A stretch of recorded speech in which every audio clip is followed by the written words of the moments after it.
నేను రోజు నాగులవారం ఉద్యోగరీత్యా పోయి వస్తుంటాను. 2 రోజులుగా రోడ్డు ప్రక్కన చేలల్లో 5 కుటుంబాల వారు, 11 మంది పెద్దలు, 8 మంది పిల్లలు మాసిన బట్టలతో ఉండటం నేను చూశాను.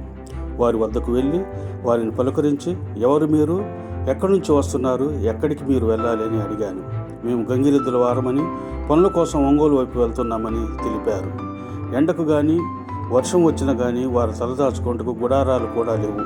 బలహీనమైన దేహాలతో, అనారోగ్యంతో చాలా నీరసంగా ఉన్నారు. ఎవరి తలకు కూడా నూనె పెట్టినట్లు కనిపించడం లేదు. వర్షం వస్తే మీరు ఎలా ఉంటారు అని అడగగా, వారి వద్ద 2 ఇనుప మంచాలు చూపించి పిల్లలను వాటిపై పడుకోబెట్టి ఒక తార్పాలిన్ పట్ట కప్పి, తామందరం ఒకే చోట చేరి మరొక తార్పాలిన్ పట్ట కప్పుకొని వర్షం పోయేదాకా కూర్చొని ఉంటామని తెలిపారు. విషకీటకాలు, దోమలు బాగా సంచరించే ప్రదేశం. మా మనసు చాలా వేదనకు గురైంది. జాషి ఫౌండేషన్ వారితో కలిసి వారికి కొన్ని దుప్పట్లు, చీరలు, చొక్కాలు, అరటి పండ్లు, బిస్కెట్స్, వాటర్ బాటిల్స్ మరియు బియ్యం ఇవ్వటం జరిగింది. వారిలో ఒక చిన్న పిల్ల దుప్పట్ల మధ్యలో ఉండటం చూశాను. కొంచెం ఒళ్ళు వెచ్చగా ఉండటం చూసి ట్రాక్టర్ వద్దకు తీసుకుని వెళ్ళటకు ఫౌండేషన్ వారు ఒక వ్యక్తిని నియమించారు. వర్షానికి కప్పుకొనడానికి ఒక తార్పాలిన్ పట్ట కావాలని, ఉన్నవి 2 అని, అవి సరిపోవటం లేదని చెప్పగా వారికి ఒక పట్ట ఇప్పించడం జరిగింది. మేము మాట్లాడుతున్న సమయంలోనే వర్షం ప్రారంభమైంది.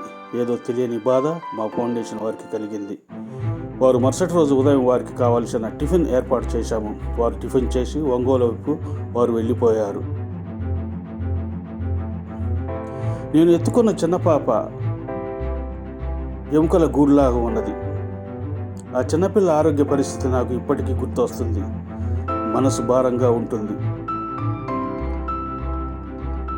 ఫౌండేషన్ వారు చేసిన సహాయం చిన్నదే కానీ ఏదో తెలియని సంతృప్తి. మన చుట్టూ ఉన్న ఇలాంటి వారిని ఆదుకోమని జాషి ఫౌండేషన్ వారి విన్నపము. నమస్తే, మీ జాషి ఫౌండేషన్.